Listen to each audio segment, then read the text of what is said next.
Well, let's take a minute to talk about the other occupants of the pine thicket during the time that Booth and Herold were here.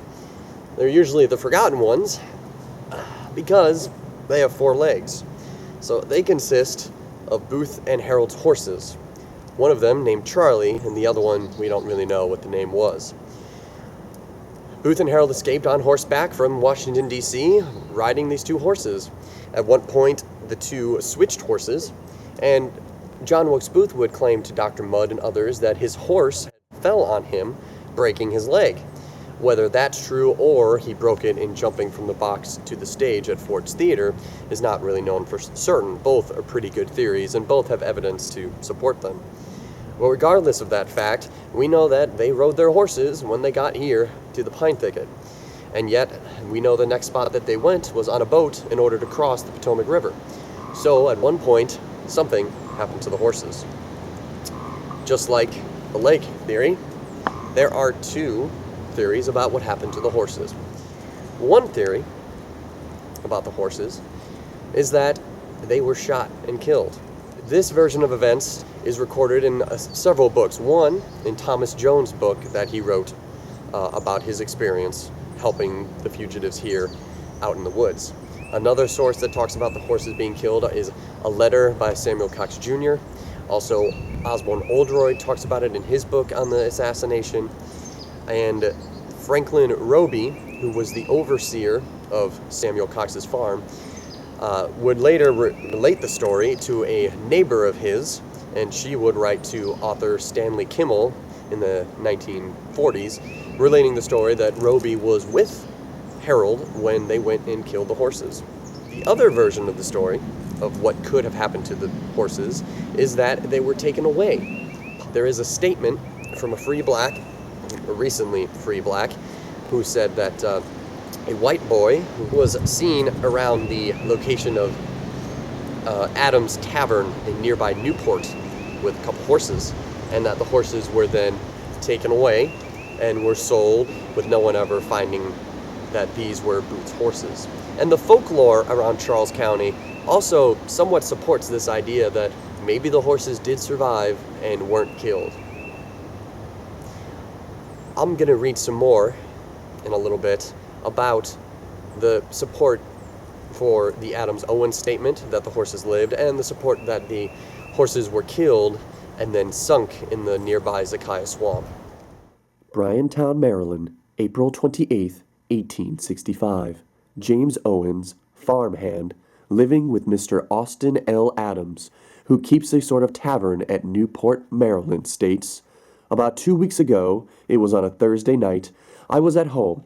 It was pretty late, nearly supper time, when 2 men came there on horseback, accompanied by a white boy. They got off their horses, and the boy took them and went away.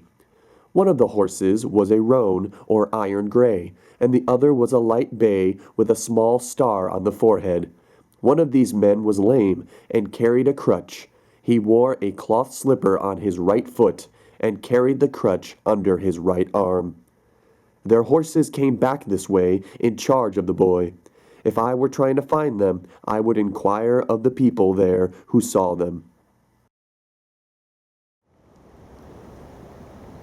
After the fugitives crossed the river, and just before I was arrested, Cox told me that he had stood on the hill near his house and saw Herold taking the 2 horses down towards Zakiah Swamp, and heard the 2 reports of the pistol that killed them. Cox said that sometime after the horses were killed, he rode down to the spot where he had heard the pistol discharged, and searched minutely in every thicket or briar clump in the neighborhood, but could not discover a trace of them. In the dense growth that covers the swamp, there is a large area of quicksand covered with water. It is my opinion that the horses were led into this quicksand and shot there, and that their own weight sunk them. Thomas Jones, 1893. From Saturday until Wednesday or Thursday, it was impossible to give the 2 horses anything to eat. It was with great difficulty that any food could be conveyed to the 2 fugitives. one of whom was suffering untold agonies with a broken leg. The second escape of the bay mare sealed the fate of the two horses. They were a continued nuisance and were doomed to die. Herold and F.A. Roby, who at the time was manager for Paul, took the horses Wednesday or Thursday night into the bog in Zakiah Swamp and shot them. Samuel Cox, Jr., 1891.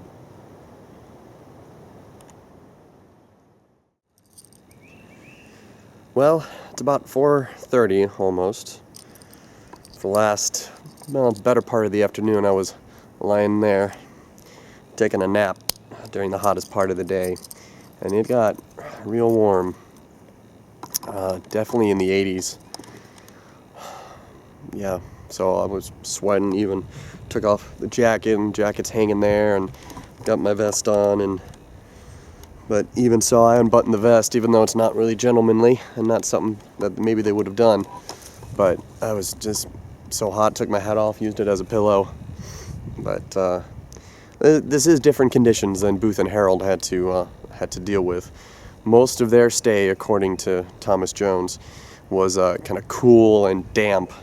He said it didn't rain while they were in here, but it was just not very good conditions, and that Booth complained a lot about. Excuse me. The Booth complained a lot about just the cold, wet conditions that just aggravated his wound.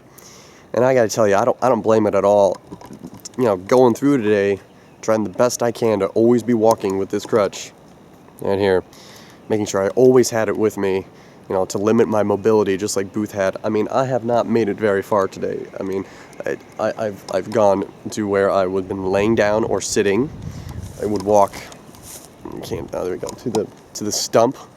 I put the saddle pad on there and sat there for a while. Otherwise, the only other places I would walk to using this would be back behind me there, where I would relieve myself when necessary. And then other than that, my whole area here, even though it's pretty big, you know, I could wander around more. It's just this crutch here is just digging into my elbow, and not being able to put, well, at least trying not to put full weight on my broken leg has just really made this whole thing pretty miserable, that I just pretty much feel like a prisoner. I mean, also, at least Booth had Davy with him, Davy Herold, who, how loyal that guy must have been, because I'm already like, man, I want to get out of here. I've only been here for pretty much 24 hours at this point. I've only spent one night. And so the fact that Davy was willing to stick by this invalid with his crutch and his broken leg, especially since he knew everyone and everybody was looking for him, there's such a degree of loyalty there that I don't know anyone else, especially no one else in Booth's little conspiracy, that would have gone to the same length to stick by the assassin. One accoutrement that I neglected to show off yesterday when I was going through my things is my gun belt. Now, I showed the different Colts that I have and the large knife that I have with it, but the belt itself is kind of fancy. When I went out looking for a belt, well, I found it's a normal leather belt, but needed a buckle, because that's how those belts work. And I was looking through at all the different belt buckles, and I think I found one that Booth would have appreciated.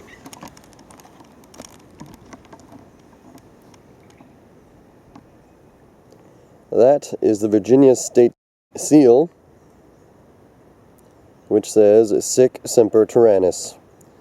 The same words that Booth yelled after shooting President Lincoln.